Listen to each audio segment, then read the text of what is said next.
What's going on, y'all? Nation Boy checking in real quick. The other day, I posted our year at a glance, Seals Family Farm 2025, and our impact statement. And for those of you who don't know, an impact statement is something that you offer people who give you money, right? Usually charitable organizations. This year, the main charitable organization was you, our general public. Some of your community members, some of you just supporters from online. And again, my reason for posting that was just to give you a look at what we did with the money that you may or may not have given us, maybe even attention that you gave us. I really just want to showcase what that impact looked like. So first thing I like to do is shout out you all, man. Anybody who donated to the Roots Initiative, donated to Collectively Sustainable, donated to Seals Family Farm specifically, thank you. Your donations mean more than anything this year, because this year was rough. It was something we never encountered, right? Secondly, a little bit more specific, I'd like to give out a shout out to Food Well Alliance, because later on in the year, when we started really asking for the money around like that August, September time, Food Well Alliance donated so we can get supplies and compost so that we can continue doing the hands-on education in the installation of the supplemental food production plots with the Roots Initiative. So thank you all for our supporters.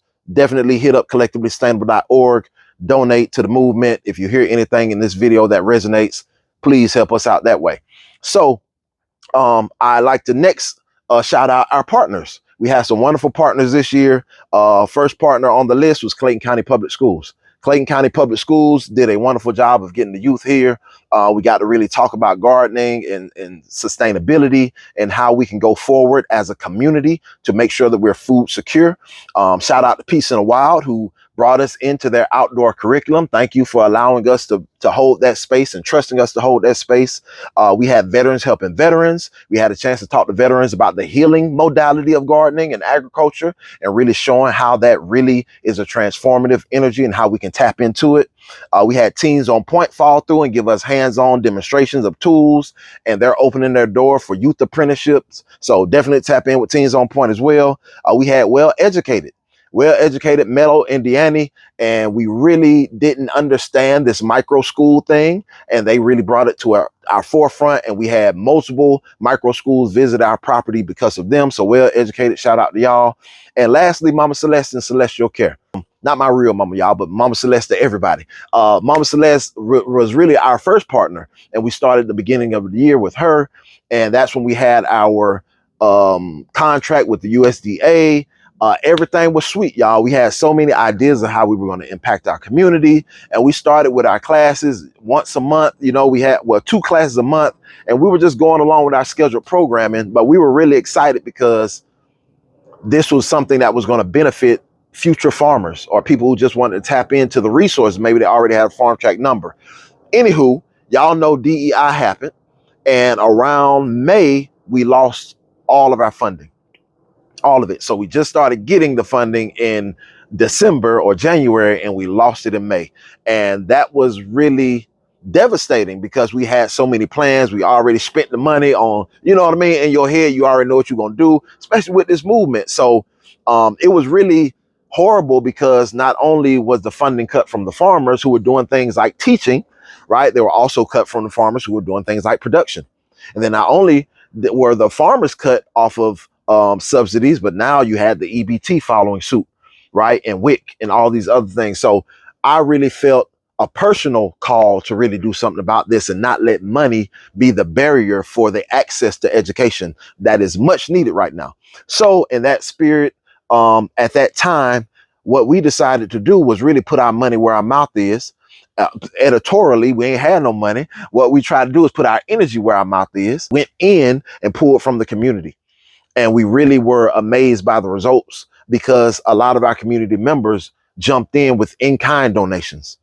That's in-kind as services, maybe skills that they have that they can offer, legal services. Ours was mainly facilitation, education services. What we did again was kind of retract and say, you know what, we're not only going to complete these course loads for the USDA, so we're going to continue to educate our community. We're going to triple down. We did triple the amount of courses for 2025. We did 130 workshops, demonstrations, or events in 2025. 130. That's over 300 households, 450 people, youth and adults, over 400 came here to Seals Family Farm to get trained, hands on. And it was amazing. And it just really showed the resilience of our framework with Collectively Sustainable. We're not saying that we have to wait for any funds. It really showed the immediate action of a people that are called to do something. And so I just really want to share that as my learning lesson. We didn't get cut off from anything when they cut them funds. We really emerged into something else, and we started to use each other as the resources we are.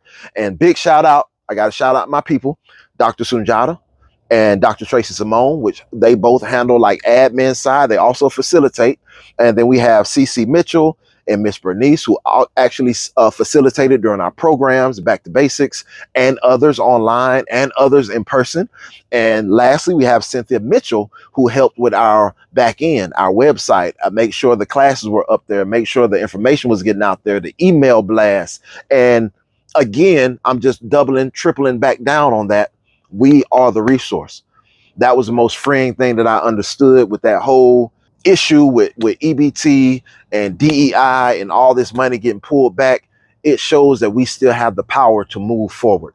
And again, Collectively Sustainable is all about building hyperlocal food systems and connecting people with the resources, the educators needed to be empowered to learn how to be a producer, right? So we can't go on into this new system as just consumers. We have to learn how to do something. So again, I just want to give y'all our impact statement. If you feel inclined, please visit collectivelysustainable.org, share it with your family, your friends, your coworkers, anybody who would be impacted by this or feels like this would be impactful.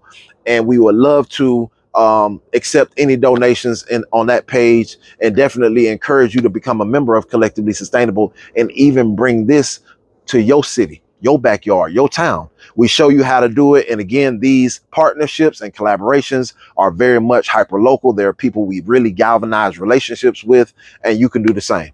All right. So I just want to put that impact statement out there, man. If y'all are donating to anybody and they're asking for community support, I encourage you to ask them to provide their impact statement as well, man. El Naturino, we going for it all.